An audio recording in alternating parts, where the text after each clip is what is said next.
These are 5 of the best types of investment strategies that my clients are using.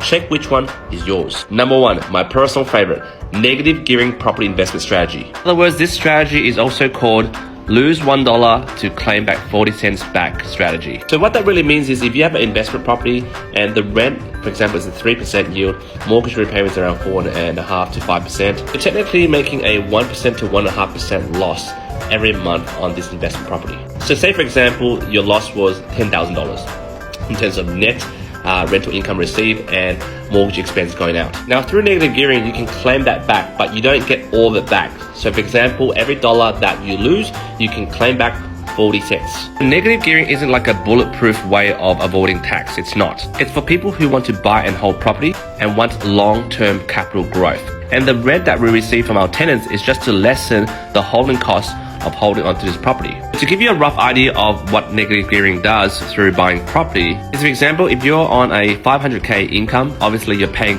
through the roof in tax. For example, 50% of that goes to the taxman if you don't do this strategy. Now for myself, I accumulate a lot of properties because I can utilize the negative gearing strategy to reduce my tax. Rather than paying 250k in tax, maybe I'm paying 85k in tax. No, subjectively to my situation. And mind you, this is legal tax avoidance. I would say this is for high income earners. And I'm not saying I'm a high income earner. I've seen people who make millions of dollars.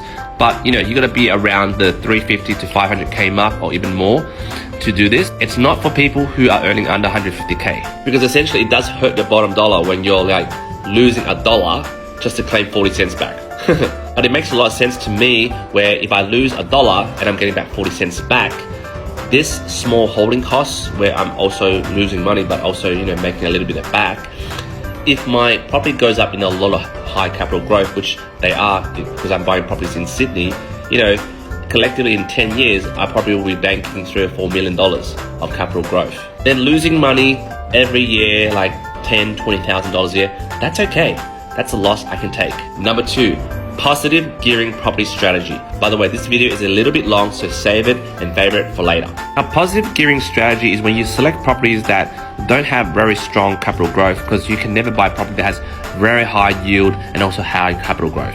So basically, you're expecting passive cash flow every month. This means the rental yield is about 6 or 7% or even 8%, and the mortgage repayments are around 4 to even 5%. So there's a 3% surplus of flow of cash flow for you. Now, this strategy is good for people earning under 150k, not good for people earning 400 to 500 even more, because they have to pay freaking more tax. And what's the point of buying a property that doesn't grow in value? I mean, you get a lot of passive cash flow, like extra 200, 300 bucks per month.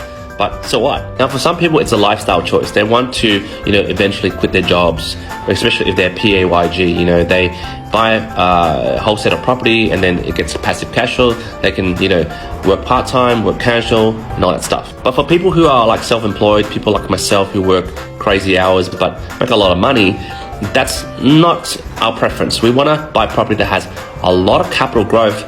Happy to make a bit of a loss, but in long term, collectively over 10, 15 years, bank 10 to $20 million of capital growth. Number 3, the buy, renovate, and flippers. Now, I dealt with a lot of these clients before when in my past, career highlights was that I used to be one of the head brokers for Cherie Barber's buy, renovate, and flip program. So basically these people, watch her show and then they join her course and then they go, oh, let's buy something cheap and then renovate it and sell it. So I do a lot of their loans. In a nutshell, buy, renovate, and flippers, they usually buy a property that has potential. They then, renovate it with cosmetic renovation, paint, a little small kitchen highlights, bathroom highlights to manufacture some growth. But the bad side of it is if you sell it within 12 months, there are no CGT discounts. But the profit you make has to exceed the CGT discount, which is a capital gains tax. So that's something that I don't prefer, but I've dealt with a lot of clients that do that. Number 4 is buying a piece of land and subdivision to make money. So for this strategy, you're basically a wannabe developer. So you buy a vacant piece of land. Usually the zoning is like R2, like residential, but in the upcoming years, it might be rezoned commercially. and that usually takes about 10 to 15 years. And the land is usually, out in somewhere you never heard of. It's usually outside the metro suburbs. So what happened is I had a client about 10 years ago.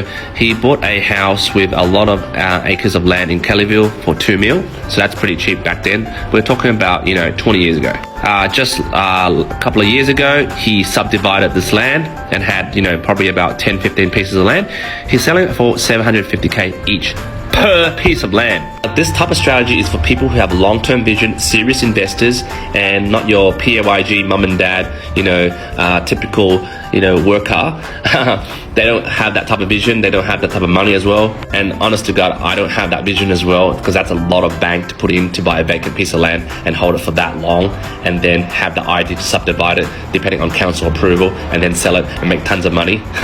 Number 5, the most safest option is to invest in REITs. So REIT stands for Real Estate Investment Trust. Essentially what it is a stock where it holds a portfolio of properties. What happens, you as an investor might use a stockbroker or a financial planner to invest some money in this stock or this REIT. And then every year you get like a distribution of dividend. Now personally, I have about, 80 to 100K of cash invested in REITs. I also have a financial planner, which I take financial advice, and part of my, super that I have in my super fund is invested primarily in REITs because I love property. Now again, this is a low risk form of investing property, and it's very long term. You won't get immediate gains like a quick capital growth or passive cash flow from positive gearing, but it can be a strategy mixed in with the other 4 strategies I talked about. So guys, what do you think about these 5 strategies? There's obviously more strategies, so jump in the comments. Maybe there's more strategies that I personally don't know about. I'd love to hear your thoughts and would love to read your comment.